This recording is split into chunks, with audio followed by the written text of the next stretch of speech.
Hello, this is my author illustrator study. I chose to do Eric Carle because he is one of my absolute favorites. So to start off, I want to talk a little bit about his life. So he was born in 1929 in Syracuse, New York. And he only lived there a short time. When he was 6 years old, his family actually moved to Germany. And fun fact, he actually lived in Nazi Germany for during that time. So that's kind of interesting, I guess I should say. Um, while he was in Germany, he went to a very fancy pants art school where he, started gathering his art portfolio and really, started honing his art skills. After graduating from the art school, he decided he would move back to New York because he always felt kind of homesick for New York City. So when he moved back, he was able to find a job with the New York Times as a graphic designer. And that really kind of opened a lot of doors for him. Because of that, he made an ad of a lobster, actually, that Bill Martin Jr. happened to see and liked it. And so he contacted Eric Carle and asked him to illustrate a book for him. And you'll probably recognize that book. That is Brown Bear, What Do You See? Which is a very popular book. And so Eric Carle illustrated that book, and that was the first one that he did, and that really launched his career as an illustrator and as an author. And that's really where he got his actual start as an author. That led him to writing The Very Hungry Caterpillar, which was his first super duper popular book. And he also has a lot of other popular books like 1, 2, 3, To the Zoo, and The Grouchy Ladybug, another one of my favorites. I remember picking it up when I was in the library when I was younger and being like, and really loving just the art. I picked it up because of the artwork, which is what most people recognize Eric Carle's books from, is just from his artwork. Actually, in 2003, he was awarded the Laura Ingalls Wilder Award, which is now known as the Children's Literacy Award, which is a pretty big deal for authors. So that's really neat that he did that. I want to talk a little bit about his art style because it's so recognizable. He, what he does is he uses a marbling technique where there's a couple different ways to do it, but mostly you will put down like either water in a pan, or you can put boiled cornstarch in the bottom of a pan, and you put paints in there, and then you can swirl it, or you can manipulate the paint however you'd like to, and then you'll put paper onto it like a print, and then you pull it up, and then from that you cut shapes, and that's what he does. And he gets all these super brilliant and bright, fun colors that kids just want to pick up. They just want to pick up his books, and I think that's awesome. There's also another simpler way to do marbling technique where you just take like a big brush and you kind of dip into, like, maybe if you were going to do like an orange and a yellow, you maybe dip one corner of the brush in the orange and one corner in the yellow, and then you swipe big strokes across the page so that it kind of blends the lines just a little bit, and then let it dry, and then you cut shapes out the same way. But I think it's much more fun to do the dipping in the water or the cornstarch mixture instead. So one of his most famous books, and it is easily recognized around the world, is The Very Hungry Caterpillar.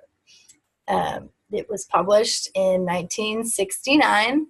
It has won a few awards. And I even have like a tote bag with the hungry caterpillar on it. And I read a fun fact online that said that the very hungry caterpillar has been translated into at least, if not more, 40 languages, which is incredible. That's amazing. Also in 2007, the National Education Association listed the Very Hungry Caterpillar as one of its top 100 books for teachers. And with, hundreds, thousands of books for teachers to be able to use and choose from, I think it's really neat that one of my personal favorite books from when I was a young kid is still making the cut, 2 years later, or 20 years later, sorry. So I am actually going to read that book now. I have it right here. So, sorry, it's a little bit of a glare. The Very Hungry Caterpillar by Eric Carle. You can see his marbling technique right there. Let me see if I can get it close. You can see the front cover. You can really see all the different greens and all the marbling and the lines and how it gives it a lot more depth, I think.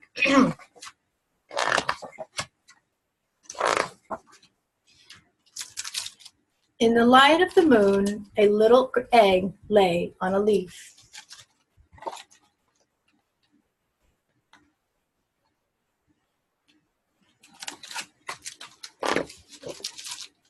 One Sunday morning, the warm sun came up and pop! Out of the egg came a tiny and very hungry caterpillar.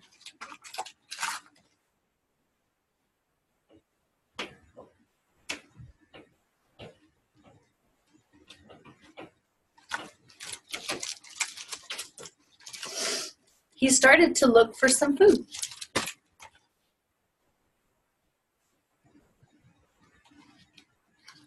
On Monday, he ate through one apple, but he was still hungry.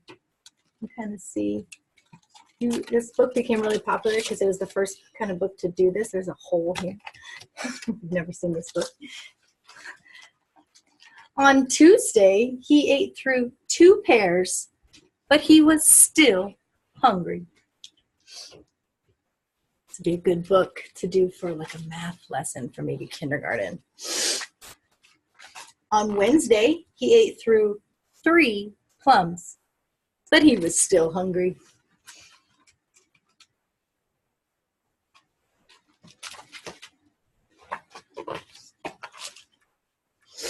On Thursday, he ate through 4 strawberries, but he was still hungry.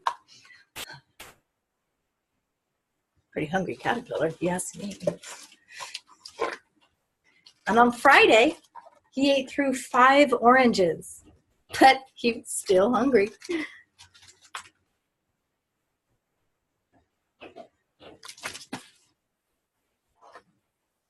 On Saturday, he ate through 1 piece of chocolate cake, 1 ice cream cone, 1 pickle, 1 slice of Swiss cheese, 1 slice of salami, 1 lollipop, 1 piece of cherry pie, 1 sausage, 1 cupcake, and 1 slice of watermelon.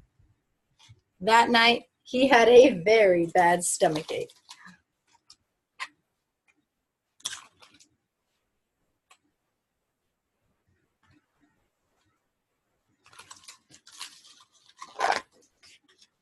The next day was Sunday again.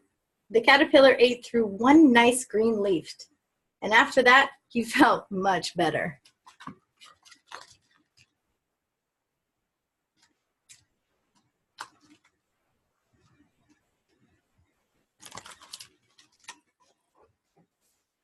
Now he wasn't hungry anymore, and he wasn't a little caterpillar anymore. He was a big, fat caterpillar. He built a small house called a cocoon around himself.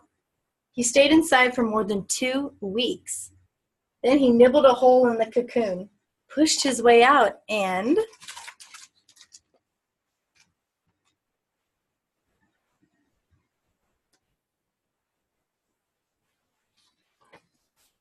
was a beautiful butterfly. I mean, let me try and get close because look at all these colors. It's so beautiful. I love it. Second. So I don't know. I really love this book, and maybe that's really cheesy of me, but I do. I love this book. And so it's really neat that a German art student could create such a legacy and such a lasting memory in people's minds. You know, people everywhere know who Eric Carle is. Still children today in the school that I work at know who Eric Carle is and know the hungry, very hungry caterpillar. And it seems like everybody and every kid that I know has seen or read this book. And I think that's so neat. And I'm so glad that Bill Martin Jr. has, took a chance on, a young kid, graphic designer, and that, I really like Eric Carle. He's also a really neat guy. He has like a children's art museum that he runs with his wife, and I think that's really, really sweet. So next and last but not least, I want to talk about the lesson plan I made up for this book. So it's mostly a writing activity, and then about 30% of it is an art activity. So the first part is that you'll read The Very Hungry Caterpillar, and you might even choose a few other of Eric Carle's books, like The Grouchy Ladybug, just to kind of show how simple but interesting the stories are. Like they're not predictable, but they are simple, and that makes them good children's books. And then to really point out the art style and how different it is from other art styles, and maybe compare other books. So the lesson is students will write their own short story. So they will need to write a short story that can fit on 6 pages with a beginning, a middle, and an end, and an obvious plot line where something happens, not just like the sky was blue and today is Saturday and yesterday was a rainy day. Like it has to be coherent and make sense. So I wrote the lesson for 3rd graders, and I wanted to add a peer and teacher review. So they'll need to write a rough draft, have it peer edited, and then rewrite or revise, and then have a teacher also edit it to make sure, that everything looks nice and they're getting feedback on their writing and therefore growing as writers. Once they're ready for final drafts, they will take one of the big pieces of like white construction paper or some form of like large piece of paper so that they have big spaces to work with, and they'll fold it. On the lesson plan I posted online, there is folding instructions to get the little booklet. So if you fold it right, you'll get 6 pages. You'll get a front page, 2 middle pages, and then you'll get 6 total pages plus a back page and a title page. So they'll write their story in there first, and then they'll actually get to make their own illustrations using the marbling technique that Eric Carle uses, which is super neat. And so I also posted instructions on how to do the marbling and how to do because like I said, there are more than one way to do it, but I posted instructions on how to do it with cornstarch, which is what I used. So when I did here's a few of mine when I did it. So ones I didn't cut, and you can kind of see, I tried to put glitter on it and see if that would work, but it kind of didn't really because the water just washed it off. Here's another one of my favorites. So what I did was I wrote a little short story about a little girl in the rain outside. So students will be able to illustrate their story, and it doesn't have to be about nature. It can be about whatever they want it to be, really, as long as there is a clear, definite beginning, middle, and end. And then they'll illustrate it with their marbled paper, and cut out the shapes, glue them in their book, and they'll have, you know, their little booklet that they can either, you know, this would be good to like put out for like parent teacher conferences and have it sitting on like their desk. But anyway, I'm going to show you the artwork. Please don't judge me for the writing, because I'm not a children's book writer, but I do feel like I am pretty crafty. So here is my raincoat and my umbrella that I used with the marble paper. My caterpillar here, which was my little hat tip to Eric Carle, which I was hoping people would notice, but I'll just tell you. And then on this page, I have a little frog and some ducks and some ducklings. And then here, I made some tiger lilies. And then here's my little girl again with her rainbow in the back, my back page. So I think that not only is this a good, like, getting better at writing activity for students, this is also like a super fun activity. You don't usually get to play with a lot of paints at school. You don't usually get to do really art-based projects. And then on top of that, they get to really like feel like they are an illustrator, an author. I mean, and they are, because they just created a book and they can hold it in their hand, and they can, you know, you can have maybe you could put it in the class library, or, you know, you can have like or something like that, or have a book reading, and everybody could have a time to read their own book. You know, it's really up to you if you wanted to use that lesson, how you're gonna do that. So that's all I have for my project. I hope you guys liked it. Anyway, have a great afternoon or evening.